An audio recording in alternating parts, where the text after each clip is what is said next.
Makanya saya mohon sekali bahwa agama ini harus kamu khidmah, tapi nggak boleh kamu pikir, atau dibaliklah, khidmah maka memikir, tapi tidak usah GR bahwa agama ini diserahkan sampean. Saya juga gak ridho agama kok diurus orang-orang kayak gini, kayak apa nasibnya. Bismillahirrahmanirrahim. Tabarakalladzi nazzalal furqana ala 'abdihi liyakuna lil 'alamin nadhira. Allahumma shalli wa sallim ala sayyidina maulana Muhammad wa ala alihi wa sahbihi asma'in. Nama ba'du.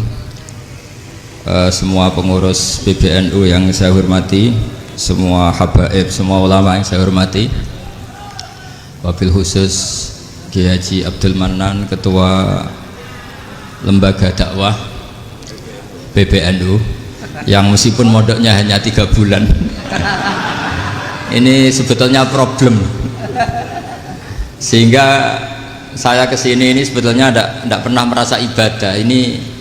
Ini bukan dakwah, ini show dakwah. Jadi yang namanya dakwah itu ya orang-orang di kampung nggak bisa ngaji diajarin ngaji, seperti saya di Jogja, di Rembang. Kalau ini show dakwah, dan ini ada agak kesalahan karena mondoknya hanya 3 bulan. Jadi tidak bisa bedakan mana dakwah, mana show dakwah. Ini jelas show itu. Mungkin yang benar-benar dakwah yang sekarang sedang bikin masjid di pedalaman Kalimantan, pedalaman Sulawesi, atau saudara-saudara kita yang di Korea, saya kemarin di Korea, itu dakwah betul. Kalau ini agak-agak tontonan ya, tapi masih bagus lah, melihat wajahnya habib ulama itu ibadah. Tapi begini ya, yang jelas saya berharap sekali, saya diundang sekali ini saja, jangan diulang. Karena mencintai ulama itu baik, tapi ngatur ulama itu dosa. Ini jadi ini harus dicatat. Jadi Imam Malik itu kalau diundang tuh marah, meskipun yang undang itu seorang raja zaman itu, Harun ar-Rasyid. Beliau minta supaya Imam Malik baca Muwatta di istana untuk anak-anaknya, padahal seorang presiden mau ngajari anak-anaknya. Imam Malik marah, masyhur itu, al ilmu yu'ta la ya'ti, ilmu disowani, orang apa ilmu yang sowan. Di mana-mana timba itu ke sumur apa sumur yang ketimba? Timba ke sumur. Ini agak kecelakaan. Pakai air pam. Air pam katanya. Sudah banyak air. Sehingga saya kata orang banyak itu di SK-kan PBNU, tapi itu tidak pernah saya pikir. Karena saya melakukan kebaikan itu sebelum dapat SK. Saya ngajar sebelum dapat SK, saya dakwah di mana-mana sebelum dapat apa? SK. SK saya langsung minallahi ta'ala, dari Allah Ta'ala. Jadi kalau PBNU niatnya ikrar bahwa orang yang sudah manfaat diangkat, itu saya terima. Tapi kalau merasa ngangkat saya, tak lawan di pengadilan. Karena saya sudah jadi kiai sebelum diangkat PBNU. Ya ini saksikan ya para muhibin saya. Jadi kalau SK itu ikrar, ngakui kalau Gus Bak manfaat, saya terima. Kan hanya ikrar saja, apa? Tapi kalau merasa ngangkat dari bawah ke atas, itu tak lawan sampai apa? Pengadilan, sampai di akhirat. Tersangkanya ya yang sedang jabat sekarang. Tapi saya yakin enggak, Kiai Miftahul Ahyar itu orang alim, karena alumni Sidogiri dan menantunya Syekh Duki. Di antara gurunya itu pernah mbah mertua saya, karena istri saya orang Sidogiri. Beliau juga besanan sama keluarga Lasem, saya ini Durbiah Lasem. Pak Said Akil juga orang alim, mbah-mbahnya juga orang alim. Baru kemarin nyocokkan nasab sama saya. Buyut-buyutnya beliau itu adik buyut saya, pernah cocokkan sama saya. Gus, saya sama saya tua mana? Tua saya, buyut kamu adik buyut saya, kata saya gitu. Tapi saya tetap hormat sama beliau karena ya pernah sepuh umurnya setidaknya. Jadi saya ulang lagi, ngaji seperti ini itu sebetulnya lebih ke show, pertunjukan, supaya pertunjukan ini tidak dosa. Saya isi ngaji betulan. Tapi jangan diulang, karena biasa ngaji rutin. Saya di Jogja tafsir Jalalain sudah juz 23, pernah khatam hikam, sekarang Nashahul Ibad separuh. Saya ngaji di Sidogiri Itkon, di Sarang Balaghatul Quran, di Hajen Lubul Usul, tapi sarahnya yang Thariqatul Husul, sarahnya Mbah Sahal Mahfud. Jadi baru di sini ngaji bersaing sama orang yang mondok berapa? 3 bulan. ini ini masalah. Masalah. Nggak boleh mondok itu harus buat tulis zaman. Tapi ya tidak apa-apa, mungkin laduni ya. Jadi kalau mondok cepet itu kemungkinannya apa? Laduni. Begini, tapi saya tertarik apa yang dikatakan Kiai Haji Abdul Manan tadi menyangkut kalimat tauhid. Saya ngaji di mana-mana bilang, kalau ngaji itu yang tahqiq itu detail. Detail itu bahasa Arabnya tahqiq. Jadi kita misalnya berpikir secara jernih, orang yang kafir 70 tahun itu pasti menjadi muslim karena melafadzkan la ilaha illallah. Dan itu bi ijma'il ulama. Semua ulama mengatakan demikian. Saya ulang lagi, itu bi ijma'il ulama. Karena mansus di Quran ada ayat kulil ladina kafaru iyantahu yughfar lahum ma qad salaf. Kalau orang yang kafir 70 tahun bisa dihilangkan kekafirannya hanya dengan kalimat la ilaha illallah Muhammadur Rasulullah, berarti kalimat ini statusnya apa? Penghilang kekafiran. Apa? Penghilang kekafiran. Lalu ada kelompok yang mengatakan gara-gara kalimat la ilaha illallah dan pegang patok nisan itu orang menjadi kafir. Ini kan jadi paradok. Lafat yang kita statuskan sebagai penghilang kekafiran dengan lafat yang sama orang menjadi kafir. Itu nggak ketemu nalar. Mbok nalar paling apapun tetap nggak ketemu. Kecuali tadi ya dalilnya pokok yang ngotot tadi. Itu memang kacau itu. Tapi alhamdulillah mereka insya Allah ya sadar. Kamu jangan bayangkan mereka tidak sadar terus, berarti kamu doanya jelek. Bisa saja mereka sudah ingin sadar, berhubung digojlok ini terus gak jadi sadar. Jadi jangan-jangan salah kita karena sering gojlok sehingga yang mau sadar jadi tidak apa?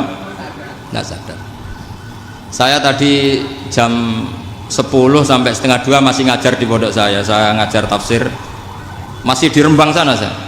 Terus saya ke Semarang Delalah Muyassar, ya mungkin agak-agak keramat, jadi tetap jam 3:04 saya bisa ketemu Habib Umar Hafid. Saya beberapa menit ya diskusi tentang manhaj beliau, dan kebetulan saya sering belajar kitab beliau sama alumni-alumni Darul Mustafa. Meskipun saya tidak pernah ke sana, tapi saya tahu betul mazhab beliau karena al arwah junudun apa? Mujannada. Begini, saya sering dingendikani Mbah Mun, politik tidak jelas itu bagian dari kejelasan. Ini yang perlu dicatat. Jadi politik tidak jelas itu bagian dari apa? Kejelasan. Misalnya begini, siapa yang mengira Khalid bin Walid yang sangat musuhi Rasulullah, dia panglima orang kafir ketika ngalahkan Rasulullah di perang Uhud, akhirnya Khalid bin Walid masuk apa? Islam. Begitu juga Wahsy, qatilu ahabbin nasi ila Rasulillah, pembunuh Sayyid Hamzah, akhirnya juga masuk Islam.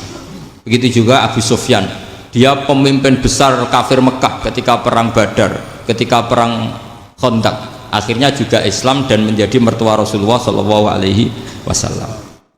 Dari fakta ini kemudian banyak ulama alim yang ngambil sikap itu ya coro Jawa itu anggang-anggang. Anggang-anggang itu gak tegas, tapi gak tegas dari rumusan ilmu yang detail. Saya ulang lagi, gak tegas tapi dari rumusan ilmu yang apa? Detail. Bisa saja orang yang sekarang kafir suatu saat mukmin atau muslim. Bisa saja yang sekarang sedang fasik suatu saat soleh. Bisa saja yang mondok 3 bulan rois PBNU. Sementara yang mondok lama kadang Kiai RT. Tapi itu hanya hukum duniawi. Saya yakin yang Kiai RT ini PBNU di akhirat. Karena mondoknya lebih apa? Lama. Itu tak jamin. Saya juga berencana mimpin itu di akhirat saja, bukan di dunia. Makanya saya mohon SK itu berakhir muktamar mendatang, karena saya sudah kiai sebelum diangkat. Makanya saya ulang-ulang, kalau pengangkatan itu niatnya ikrar, saya terima. Tapi kalau niatnya ngangkat, tak gugat di pengadilan. Ini tidak guyon, ini betulan itu. Ya, tapi ini hanya guyon saja. Nah, ini penting saya utarakan teori ngaji ya. Ini saya bacakan naskah asli Sayyid Umar Hafid supaya Anda dapat barokah beliau. Karena beliau selain alim allamah, muridnya Habib Salim, juga beliau pernah ngaji kutub Sayyid Abdul Qadir Segaf di Jeddah. Juga beliau sering istifadah di beberapa kiai. Ini saya baca teks Arabnya, kemudian saya terjemah. Bagi yang tidak setuju pemaknanya bisa gugat, karena saya baca Arabnya. Yang nggak setuju pemaknanya bisa gugat. Tapi tak jamin kalah, karena saya paham betul teksnya maknanya seperti itu. Logikanya tadi ya, ketika Rasulullah ngambil sikap tegas kepada Qatilu Hamzah yaitu Wahsy, dan ketika Rasulullah ngambil sikap tegas pada orang-orang yang mengalahkan beliau di perang Uhud, kaifa yuflihu qaumun fa'alu bi anbiya'ihim hakadha, bagaimana mereka jadi orang benar atau orang yang dapat kebahagiaan kalau mereka perlakuannya seperti Nabi seperti ini, yaitu Nabi sujjawajjuh masyhur wa kusirat ruba, yaitu Nabi itu wajahnya terluka, gigi serinya tanggal. Orang-orang seperti ini tuh nggak akan bejo kalau orang Jawa, nggak akan falah. Tapi apa yang terjadi? Allah menurunkan ayat laisa laka minal amri syai'un aw yatuba 'alaihim aw yu'adzibahum. Muhammad itu bukan wilayah kamu ngecap orang, menstigmasi orang itu tidak wilayah kamu. Saya bisa saja mengampuni mereka atau menyiksa saya itu atau menyiksa mereka itu wilayah saya, kata Allah. Saya bisa saja mengampuni mereka atau menyiksa mereka itu wilayah saya. Sehingga akhirnya apa? Rasulullah tidak ngambil sikap yang mungkin orang lain mengatakan itu tidak tegas. Tapi itu kearifan. Betul, akhirnya Wahsy malah masuk Islam. Khalid bin Walid panglimanya juga masuk Islam. Dan beberapa orang kafir juga masuk Islam, termasuk mimpinihim, ketuanya yaitu Abu Sufyan. Ini penting saya utarakan. Makanya ini saya baca pembenaran dari konstruksi pikiran tadi. Nah ini supaya khas. Ini khasnya orang mondok 10 tahun ini. Jadi ini tak baca ini. Nah, biar jelas ini nanti teksnya persis ya, tidak saya rubah. Ini di kitabnya Habib Umar Hafid, namanya itu Taujihun Nabi Limardoti Bari. Kalau diterjemah ya mengarahkan orang yang sadar. Nabi itu orang yang sadar ya, sampai ini termasuk orang yang sadar. Limardoti Robbi, menuju mendapat ridho Tuhan atau Allah Subhanahu wa Ta'ala. Saya baca teksnya ini di halaman 179. Ini tidak ada yang saya rubah, tidak saya kurangi. Bismillahirrahmanirrahim. Fala budda an nuwattina qulubana ala annana khadamatu ahli hadzal qaul wa yattali Allah min qulubina annana na'taqidu imkaniyata ayyasfa fi ahadina yaumal qiyamati man huwal ana kafirun yuslimu faya'lu sya'nu indal haqqi fayakunu sababan li khalasika fil qiyamah yumkinu dzalik. Jadi kita para dai, para kiai itu adalah khodamatu hadal kaun. Kita ini adalah pelayan alam raya ini yang selalu berharap alam ini akan lebih baik. Orang yang sekarang sedang kafir bisa saja nanti yang nyafaati kamu di akhirat, yaitu mereka masuk Islam lalu Islamnya lebih serius, akhirnya punya hak syafaat. Sementara kamu Islam mulai kecil tapi biasa-biasa saja seperti ini, mulai dulu ngaji terus sama Ki Abdul Manan, nggak pernah yang ngisi ngaji, itu artinya nggak ada perkembangan. Makanya saya nggak ingin ngaji lagi, karena saya ingin perkembangan Anda nanti tukang mengisi, bukan yang diisi. Kalau saya nanti ngaji lagi di sini, artinya Anda kalau tetap mendengarkan itu tidak ada perkembangan. Pantes saja saya mulang Gus Bahak sampean sing ngaji. Sekali-kali ada perkembangan, saya ngaji sampean yang mulang, itu bagus ya. Meskipun itu perkembangan yang menyesatkan.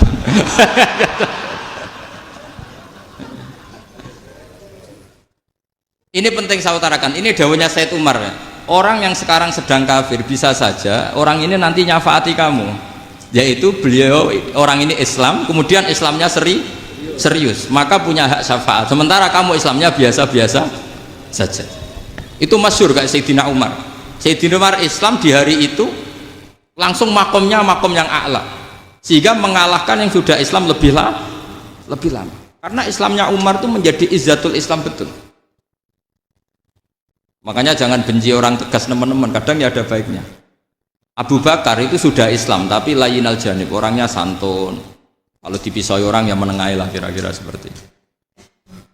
Begitu juga Bilal, Ammar, Suhaib. Singkat cerita, Rasulullah itu sering dibully ya, sering disiksa orang-orang kafir. Rasulullah berharap, wah kalau yang Islam gini terus repot. Melihat Umar ini petarung di pasar Uka, dia dapat uang itu kalau tarung, menangan. Kata Rasulullah, kalau ini yang Islam ya bagus. Beliau berdoa, Allahumma aizal Islam bi Umar. Itu kira-kira 2 hari dari doa beliau, Umar masuk Islam. Itu pertama masuk Islam itu orang-orang kafir diparani. Kalau kamu ganggu Rasulullah Muhammad tak bunuh. Semenjak itu orang kafir yang gentenan sembunyi. Sehingga kata para mereka yang Islam selalu jaya mut aslama Umar, ketika Umar masuk apa? Islam. Itu dalam satu hari Islam itu Rasulullah sudah ngendikan Umar yang Islam sehari ini imannya kalau ditimbang separuh ahli dunia masih unggul sama Islamnya Umar. Nah, bisa saja seperti itu. Jadi saya minta sama teman-teman yang mencintai ilmu, tidak tegas itu bagian dari ketegasan dalam ilmiah, karena kita ini tidak mengendalikan dunia, tidak mengendalikan hidayat, hanya Allah piyambak yang ngasih apa? Hidayat. Maka sikap kita laisalaka minal amri syai'un aw yatuba alaihim aw yu'adzibahum. Rasulullah yang ahabbul khalqi ilallah saja tidak boleh tegas karena semuanya potensi itu ada. Cuma kita tegas dalam kebenaran saja, tapi nggak perlu tegas dalam mengawal kebenaran. Kenapa demikian? Karena Islam ini agama yang akan dijaga Allah ila yaumil. Yang jaga Islam bukan PBNU, bukan PP Muhammadiyah, bukan kiai. Yang menjaga Islam namun Allah Subhanahu wa ta'ala. Makanya Sayyidina Umar itu kalau disuruh mikir Islam itu nggak mau betul. Masyhur itu dalam tarikh. Umar mimpin itu sukses, banyak futuhat. Singkat cerita akhirnya orang tuh kelangenan, wah kalau Umar meninggal kayak apa. Sehingga Abdullah bin Umar setiap jalan-jalan tuh dibully, kalau sekarang dibully. Ya Abdullah bin Umar, bapak kamu itu gimana? Sudah sepuh mau meninggal kok tidak suksesi. Kalau saja ada orang penggembala kemudian meninggalkan kambingnya di hutan, kamu anggap orang yang mudoyi enggak, menyanyiakan kambing itu enggak? Ya iya, kata Abdullah bin Umar. Apalagi amru hadil umat ini mau ditinggal gelanggang, nanti suatu saat Umar meninggal. Mbok yo suksesi supaya jelas. Logika itu diaturkan ke Umar radhiyallahu anhu, ke Sayyidina Umar. Pertama Umar agak tertarik dengan logika itu. Lama-lama beliau marah. Tidak jadi. Saya tetap tidak akan istikhlaf, tidak akan suksesi. Dan saya tidak akan mikir Islam, katanya. Islam akan diurus oleh Allah Subhanahu. Terus beliau ngendikan, Islam ini jalan ketika ditinggal Abu Bakar. Bahkan ketika ditinggal ahabbul khalqi ilallah, akramul khalqi indallah, yaitu Rasulullah Muhammad sallallahu alaihi wasallam. Coba Islam dulu dipimpin Abdul Qadir ketua wali, dipimpin Wali Songo, dipimpin orang top. Sekarang dipimpin mondok 3 bulan jalan. Karena Islam yang ngatur Allah Subhanahu wa ta'ala. Jadi ini penting. Loh coba ustadz tuh banyak yang nggak bisa ngaji loh. Tapi ya laku ya nggak masalah. Loh saya kemarin di Korea seminggu. Itu TKI jadi khotib, ada yang jadi mufti. Ada yang jadi suriah. Itu ada yang di sana jadi suriah, pulang ke kampung angon kambing lagi. Loh itu teman saya kenal. Suriah Korea. Iya Suriah Korea tapi. Artinya gini, bahkan masjid semua yang di Korea itu didirikan oleh TKI dan TKW. Mereka digerakkan Allah untuk mikir agama, karena agama ini milik Allah. TKI saja mikir. Makanya ini penting, ya dakwah tapi tauhidnya sing kenceng, jangan dakwah kenceng tauhidnya kendor. Itu bahaya betul. Saya ulang lagi ya, ini dawuh Habib Umar. Jadi kata beliau, fala budda an wattina qulubana, kita harus yakin seyakin-yakinnya bahwa semua kemungkinan itu mungkin. Makanya masyhur dalam tarikh ketika kafir Quraisy mau disiksa oleh para malaikat karena mereka sering menyakiti Nabi, kata Nabi gimana? Jangan. Saya berharap kalau bapaknya tidak mukmin, suatu saat anaknya mukmin. Masyhur dalam tarikh. Musuh Nabi besar siapa? Walid bin Mughirah. Punya anak Khalid bin Walid. Abu Lahab punya anak Darrah, itu mukminah yang baik. Abu Jahal punya anak Ikrimah, itu mukmin yang baik. Di Indonesia lebih hebat lagi. Bapaknya raiso maca Quran, anaknya hafid. Bapaknya utun ratamat SD, anaknya jadi dekan. Di Indonesia banyak orang nggak siapa-siapa, anaknya jadi presiden, anaknya jadi menteri. Artinya jangan karena bapaknya kafir kamu nganggap anak turunnya pasti selalu kafir. Teori itu sudah salah zaman Rasulullah. Yaitu Walid akhirnya punya anak Khalid, Abu Lahab punya anak Darrah. Terus siapa? Abu Jahal punya anak siapa? Ini penting saya utarakan karena dakwah kalau terlalu semangat, nanti kalau menghilangkan tauhid bahaya. Tetap innal huda. Uni Soviet kayak apa? Mengkooptasi negara-negara sekelilingnya sampai jadi Zuni. Tapi apa yang terjadi? Uni Soviet yang runtuh, persemakmurannya semua rata-rata jadi negara apa? Islam, kayak Uzbek, kayak Ceknya, kayak apa-apa. Karena agama ini diurus Allah. Sehingga kalau dalam, tapi kamu ngitmai agama nggak apa-apa. Makanya istilahnya Habib Umar, khodamah itu pelayan, nggak apa-apa. Kita ngitmai agama itu nggak apa-apa. Dengan ngitmai terus mikir nggak apa-apa. Tapi jangan mikir yang merasa kalau kita mati, wah nanti agama ini kukut karena saya mati. Kamu itu siapa? Agama Islam ini tidak pernah dipasrahkan kamu. Diurus oleh Allah Subhanahu wa Ta'ala sendiri. Sehingga ketika Wali Songo meninggal, agama ini tambah kuat sampai sekarang.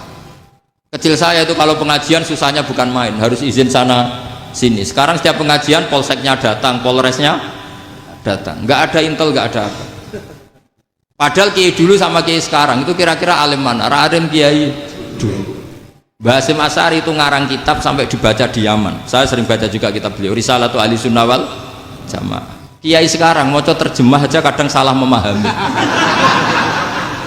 Tapi ya Islam tetap jalan karena Islam ini dikawal, dijaga oleh Allah Subhanahu wa Ta'ala. Maka kalau dalam cerita tarikh sirahnya Ibnu Ishaq itu, tauhid itu penting. Beliau cerita begini, Sayyid Abdullah itu namanya Abdullah bin Abdul Muthalib. Kita tahu kenangannya Rasulullah terbanyak itu bukan dengan Sayyid Abdullah tapi dengan Sayyid Abdul Muthalib, dengan mbahnya. Karena Nabi itu mulai kecil dirawat oleh siapa?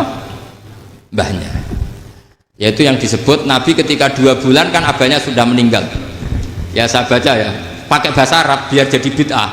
Nanti kalau bahasa Indonesia ada bid'ah. Tidak betul. Diba atau berjanji sebenarnya itu kitab sejarah, berhubung dibaca bahasa Arab terus kayak mantra. Terus yang belakang mau nyenggai soleh aleh, sehingga kubu sebelah bilang tuh khurafat dan bid'ah. Coba diterjemah ini, coba nanti saya baca bahasa Arab.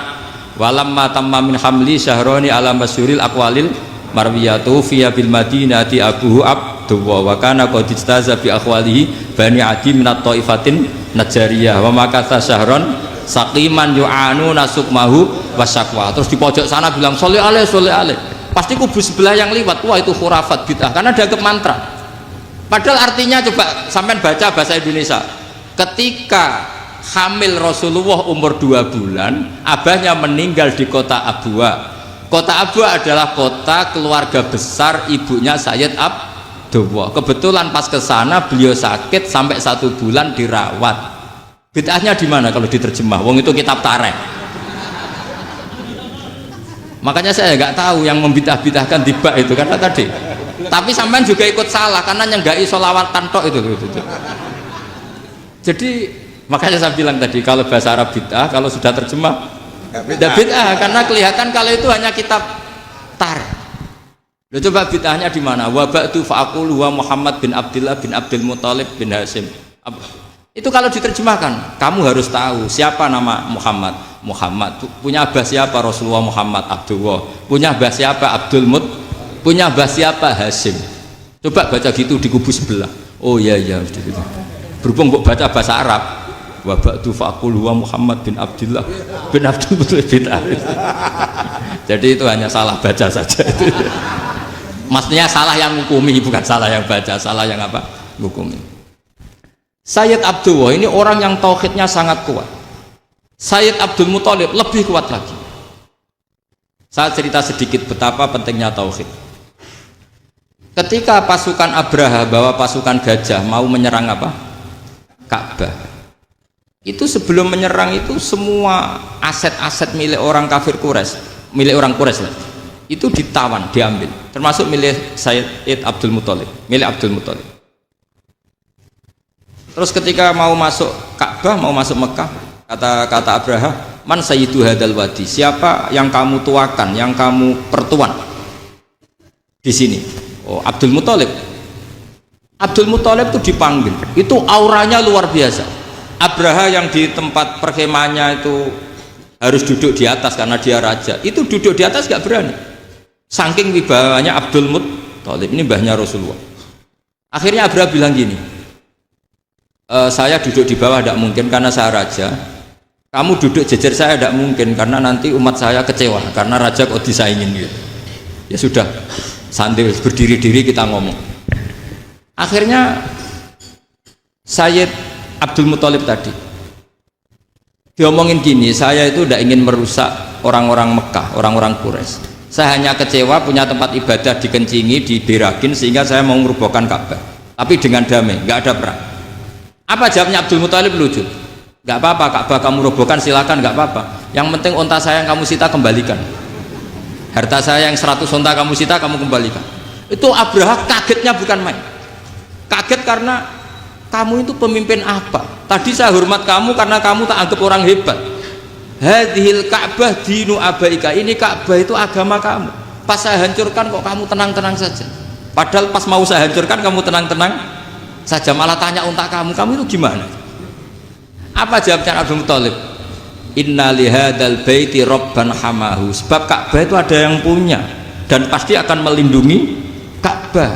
Tapi kalau unta itu milik saya, ini urusan saya, ini unta. Jadi inna lihadal baiti robban hamahu itu tidak milik saya, itu ada yang punya. Ya sudah, biar yang punya aja yang jaga, itu tidak urusan saya. Akhirnya unta dikembalikan, aman deh. Untung double. Terus akhirnya dia ke Ka'bah. Fa'akhudha bi halaqatil bab. Karena dulu apa itu? Halaqatil bab. Karena dulu itu yang dipakai apa itu? Pegangan itu bentuknya apa? Bulat. Makanya diistilahkan halaqah apa? Bulat. Kalau sekarang halaqah ilmiah itu seminar. Iya. Halaqah itu buruhi lain lagi. Iya. Pegang terus bilang gini, kata Abdul Muthalib, ya Allah, Ka'bah ini mau dihancurkan oleh Abraha. Ka'bah ini milik kamu. Saya mau ke gunung, mau melihat apa yang kau lakukan terhadap orang yang mau merusak Ka'bah.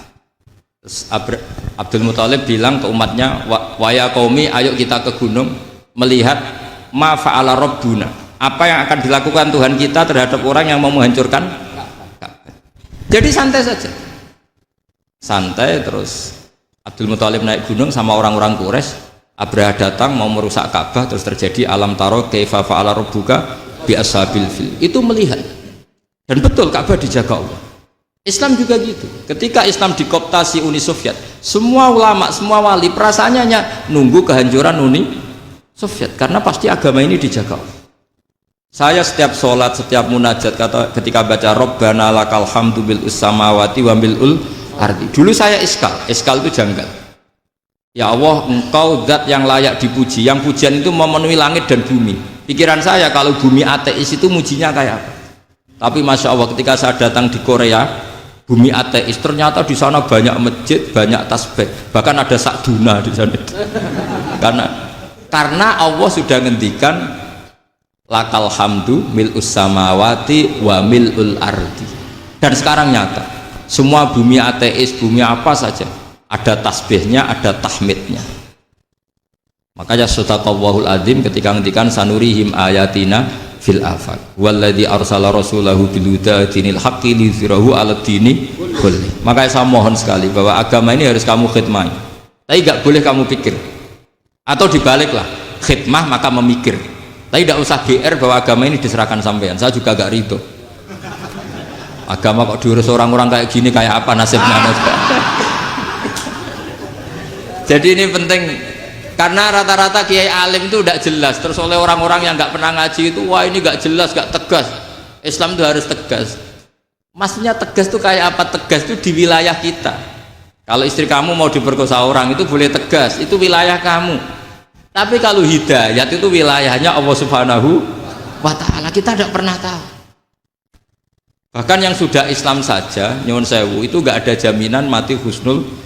Kita tahu dalam sejarah Sa'labah itu dapat gelar hamamatul masjid, merpatinya masjid. Tapi kita tahu akhirnya Sa'labah itu apa? Su'ul khotimah. Sampai dalam Islam selalu diajarkan ya muqallibal qulub tsabbit qalbi ala din.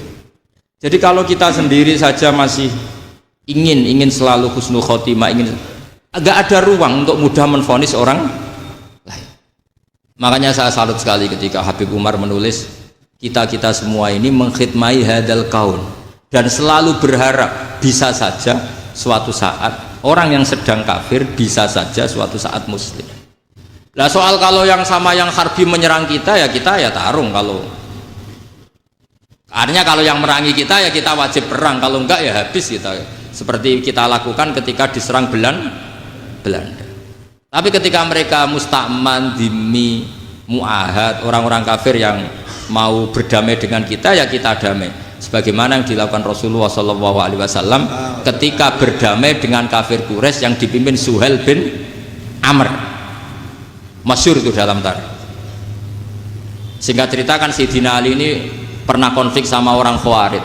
Kata Sayyidina Ali, ya sudahlah, namanya kita musuhan, kita tidak usah ketemu, pakai mediator, kata Sayyidina Ali. Kata orang Khawarij, ini apa-apaan kok butuh mediator, nggak ada Qur'annya, nggak ada hadisnya. Kira-kira kalau Pak Sayyidina Ali orang Jawa, nggak ada apa tidak tahu. Walhasil Sayyidina Ali akhirnya baca ayat, wa in khiftum shiqaqa bainihima fab'atsu hakaman min ahli wa hakaman min ahliya. Jika suami istri tengah konflik, maka yang keluarga suami kirim mediator, yang keluarga perempuan juga kirim. Terus kata Sayyidina Ali, wa amru ummati Muhammad a'dhamu min amri rajulin wa imra'atin. Kalau suami istri saja ketika konflik butuh mediator, apalagi ini kelompok besar pasti lebih butuh mediator. Akhirnya lalu mediatornya siapa? Kata Sayyidina Ali, ya siapa saja yang penting baik. Ditunjuk seseorang, diprotes sama orang Khawarij, ini orang nggak kredibel. Oh, terus Sayyidina Ali marah-marah. Rasulullah itu pernah berdamai dengan orang, bahkan orang itu kafir, yaitu Sulhul Hudaybiyah. Nabi itu berdamai dengan orang yang bernama Suhail bin Amr, ketika itu kafir. Makanya ini menunjukkan bahwa musolahah ma'al kufar itu boleh demi kelangsungan bernegara, berbangsa. Kamu tidak usah meragukan reputasi NU. Ketika dulu kafirnya kafir harbi zaman Belanda, ya Mbah Hasim fatwa apa? Jihad. Jadi jangan kira tidak tegas, kita tegas sekali, justru kita yang punya masa lalu tegas. Tapi kepada siapa dan dalam konteks apa? Paham ya? Terus ini penting sekali untuk dijernihkan. Ini saya baca berikutnya nanti, tidak supaya tahqiq. Saya syukur sekali, saya tadi sekaligus minta ijazah sama Habib Umar, dan memang saya ngaji ini lama sama teman-teman alumni Yaman, cuma belum pernah ketemu mu'alifnya. Tadi saya ketemu minta ijazah itu dan beliau senang sekali, bahkan sempat bikin tulisan di kitab saya ini. Sama tidak perlu baca, karena kalau bisa ya biasa, kalau tidak bisa malu ya sudah, tidak usah baca.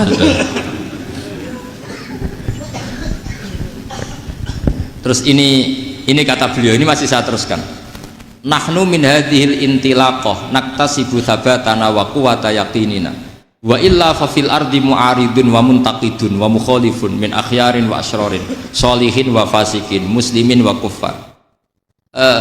Kalau kamu punya satu metode ilmiah, metode dakwah, kamu harus siap, karena pasti ada yang menentang. Yang menentang itu ya mulai orang soleh, tidak soleh, orang macam-macam. Jadi kalau sudah punya manhaj, memang dari awal harus siap apa? Ditentang. Jadi misalnya PBNU punya kebijakan apa, ya sudah siap saja dibully. Itu pasti itu, karena nggak ada manusia semua suka, semua benci. Kata beliau, anta in kunta fi syakkin min hadzal maslak wal manhaj fattabi man syi'ta wasaha angka ghaniyah wa in kunta ala yaqinin annahu al huda wa mirasun nubuwah wa annahu haqiqatu tarjamatil ahdi ma'rab fala tata'atsar min kalami ahadin yakunu mangkana. Jadi intinya kita mengawal Islam secara rahmatanil alamin itu justru kita berharap menjadi simpatik dan menjadikan mereka menjadi Islam. Jangan ketika simpatik dianggap gak tegas. Saya masih ingat betul dawuh Mbah Mun, hak sekseni, kata beliau. Saya masih ingat kalimatnya, sekseni. Akurat tegas itu berdasar ayat laisalaka minal amri syai'un aw yatuba alaihim aw yu'adzibahum. Karena potensi sosial itu bisa rubah. Orang yang sekarang kawan kamu bisa saja suatu saat jadi musuh. Yang sekarang musuh kamu bisa saja suatu saat jadi kawan. Terus kamu ngambil sikap tegas dalam sesuatu yang nggak stabil seperti ini, lalu tegas itu kan nggak pada tempatnya. Makanya yang seperti ini kata Allah pakai asa itu menawa. Asa wahu ayyaj'ala bainakum wa bainal ladzina ataitum minhum mawaddah. Bisa saja orang yang sekarang musuhan dengan kamu suatu saat dijadikan mawaddah, Kamu udah mawaddah itu saling mengasihi. Kamu tidak usah tanya, wallahu qadir kata Allah, karena Allah mampu. Jadi dalam hukum-hukum sosial Allah seringnya bilang apa? Asa. Misalnya wa asa an takrahu syai'an wa huwa khairul lakum, wa asa an tuhibbu syai'an wa huwa syarrul lakum. Karena masalah sosial ini semuanya asa, yang pernah tahu siapa? Bisa saja sekarang saya Rois Surya, nanti SK-nya nggak turun lagi, tapi saya tidak apa-apa. Bisa saja nanti santri 10 tahun dipimpin 3 bulan nggak apa-apa, bolak-balik nggak apa-apa, saya tidak akan kecewa karena masya Allahu kana wa malam biasa lam yakun. Assalamualaikum warahmatullahi wabarakatuh.